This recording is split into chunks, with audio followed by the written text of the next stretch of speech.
Sometimes God uses the most unlikely people to fulfill His purposes. Take Paul, for example. He is one of the heroes of our faith, but didn't start out that way. Paul was originally called Saul, and he was a very, very bad man. He had it in for believers in Jesus and would have them put in prison, tortured, and even put to death. He did everything in his power to prevent the message of the gospel of Jesus being spread throughout the world. One day, Saul experienced a life-defining moment. This was to change the course of his life from bringing destruction to bringing life. As he was traveling to a city called Damascus, Jesus revealed himself in a flash of light, and it blinded Saul. A loud voice came from within the flash of light. "Saul, Saul, why are you out to get me?" "Who are you?" asked Saul. "I am Jesus, the one you are persecuting. Now get up and go into the city. You will be told what to do." So Saul, blind as he was, did as he was told to do.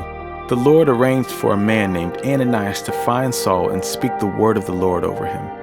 As instructed, Ananias found Saul and said, "Jesus has sent me to you so that you can be filled with the Holy Spirit, empowered to fulfill all God has for you." As soon as these words left Ananias' mouth, Saul could see again.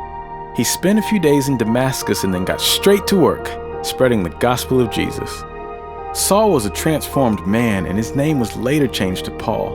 Instead of passionately chasing down Christians and torturing them, his passion got redirected to preaching the gospel, and in his time, he ministered in well over 40 cities. Of course, this didn't come without its challenges. He spent over 5 years in prison, having been arrested for sharing the gospel.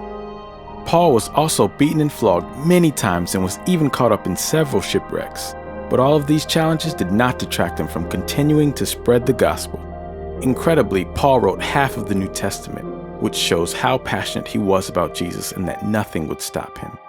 In the letter to Timothy, which is found in the New Testament, Paul said of his time serving God, "This is the only race worth running. I've run hard right to the finish, believed all the way.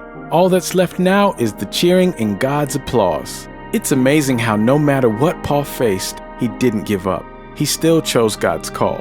Now that's a hero. Throughout the Bible, God worked through ordinary and unlikely people in incredible ways.